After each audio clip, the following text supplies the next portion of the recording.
शांति। आज की तारीख है 26/11/14 और आज का ज्ञान मुरली का शीर्षक कहते हैं शिव बाबा भोला भंडारी।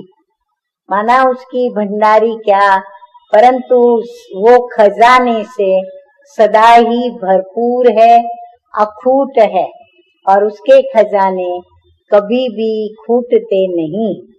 तो ऐसे भोलानाथ भंडारी बाबा कहते हैं, मीठे बच्चे शिव बाबा आया है तुम्हारे सब भंडार भरपूर करने। कहा भी जाता है कि भंडारा भरपूर काल कंटक दूर। प्रश्न है आज का, ज्ञानवान बच्चों की बुद्धि में किस एक बात का निश्चय पक्का होगा?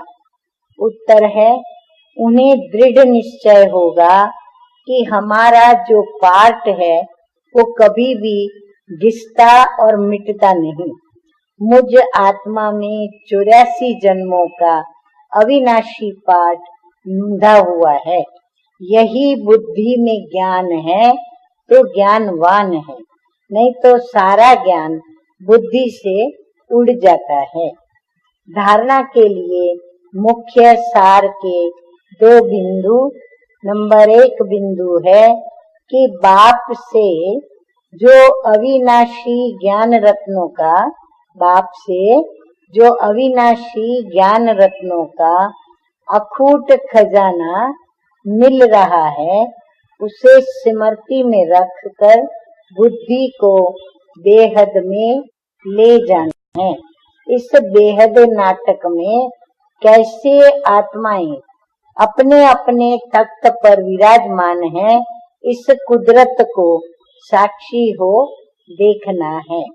बाबा ने कई बार बताया है कि भ्रुकुटी रूपी तख्त पर आत्मा कैसे विराजमान होकर मालिक बनकर के कर्मेंद्रियों से कर्म कराती है।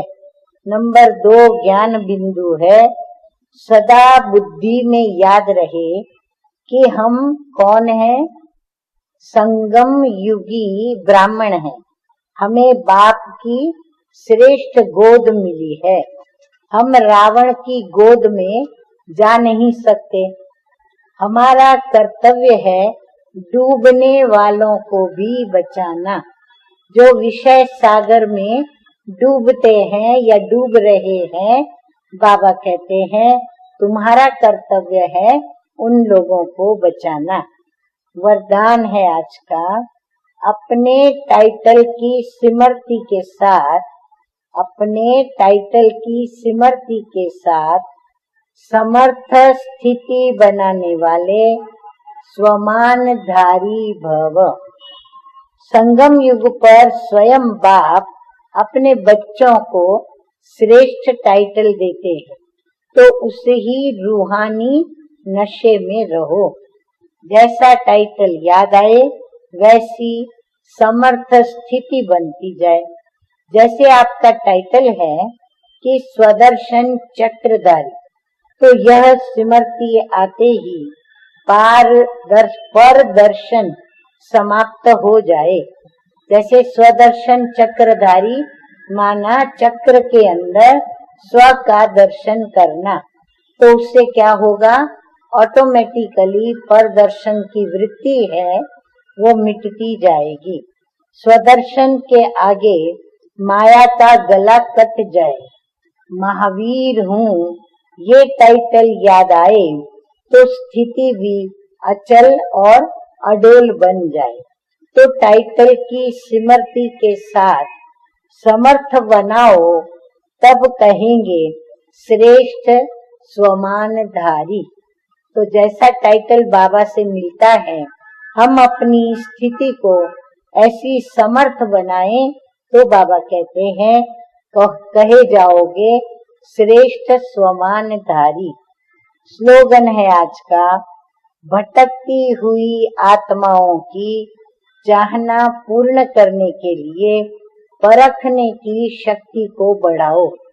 अपने पास जो भी आते हैं तो वो आत्माएं बाप को नहीं जानती, तो जैसे कि वो भटक रही हैं, तो वो प्यास लेकर के आए, तो बाबा कहते हैं लेकिन आप में परखने की शक्ति होनी चाहिए कि ये किस भावना को लेकर के पहुंची है।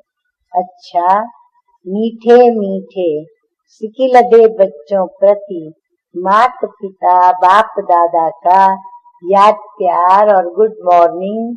रूहानी बाप की रूहानी बच्चों को नमस्ते नमस्ते। हम रूहानी बच्चों का रूहानी बाप दादा को याद प्यार गुड मॉर्निंग और नमस्ते। ओम शांति।